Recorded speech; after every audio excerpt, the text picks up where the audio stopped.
Welcome back to Newswatch. 2 weeks ago, reporter Ken Stanton was in our studio with a story about Shay Sanger, a Whidbey Island woman who was sued for financially exploiting a vulnerable adult, Norman Butler, out of nearly $2.5 million.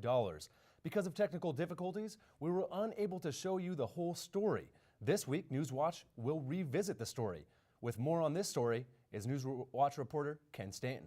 Stay at the Ellensburg jail for contempt of court for refusing to cooperate with the judge, for reasons no one is yet to know why.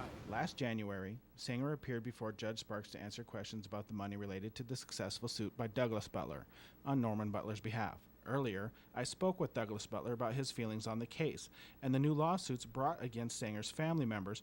The good part about her not answering is she's sitting in jail for contempt of court, and she's into better than 4 months on that now. So I'm fairly pleased with the jail time for her.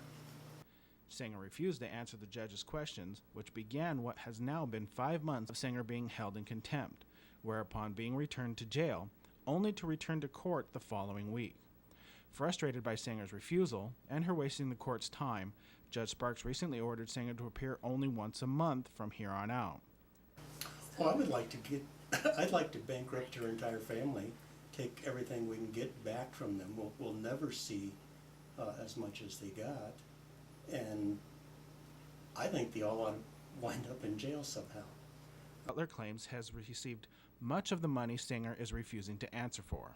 But she's not likely to get a lot of jail time out of this, no matter what happens. In Ellensburg, I'm Ken Stanton reporting for Newswatch. With continuing flooding this spring, the Kittitas County Health Board has set a health advisory for private well owners. Well flooding can lead to contaminated drinking water, sewage backup, and a lack of sanitation. Paul Jewell of the Health Board Committee is urging private well owners to test their water for bacterial contamination. You can buy testing kits at the Health Department of Evergreen Valley Utilities. All the water from our recent floods comes as a good sign for valley farmers and ranchers. U.S. Reclamation Bureau hydrologist Chris Lynch tells us this season's bountiful snowpack in the Cascades is strong. Reservoirs near Snoqualmie Pass, which feed the valley, remain at or near their capacity. Both residents and plants in the valley will have plenty to drink. The partial sun breaks so far this spring have been giving us some small tastes of summer. I know that many people are getting out there to enjoy the parks and trails that are around the valley.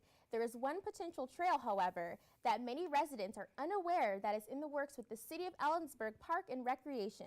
This project has been in the works since 2007. We will now go to Newswatch reporter Tara Kletke, who will be giving us more information about this project and just what it is all about. In the summer of 2007, a committee formed in collaboration with the Ellensburg Parks and Recreation Department and the Cascade Land Conservancy. The goal of the committee was to bring potential trail partners together to plan a trail which would run along the Yakima River through the Yakima River Canyon. The trail has been a vision for residents in the Ellensburg and Yakima area since the closure of the Yakima Rim Skyline Trail, which ran along the west rim of the canyon in 1977. The trail project has been in the works for over 4 years and is now known as the City to Canyon Trail Project. The trail is envisioned to run from the pre-existing John Wayne Pioneer Trail in the Iron Horse State Park and run the length of the river to connect to Helen McCabe State Park, located at the southern point of the canyon. The committee hopes that the trail will lead to higher levels of recreation and tourism in the Ellensburg area, as well as link the fair and rodeo grounds to riverside parks. Because the committee relies solely on grants, collaboration and landowners along the river is important and has proven to be the biggest obstacle. There's private landowners between in the middle of the trail that aren't interested in participating. So because of that, we planned it to avoid their property. The City to Canyon Trail would affect many areas along the river in what the committee thinks will be a positive developmental move for the Ellensburg area. Another obstacle is the trail moving across the river as well as over roadways. The City to Canyon Trail Committee is currently working to complete the project stage by stage, but is proving to be difficult. Without community support, there could be little to no end to the development of the City to Canyon Trail project. For more information, visit the City of Ellensburg website.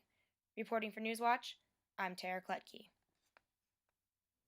Well, I hope that an abundance of sunshine heads our way for this weekend. Yes, and I'll be in the Weather Center to give you your full report for what to expect for the next 5 days.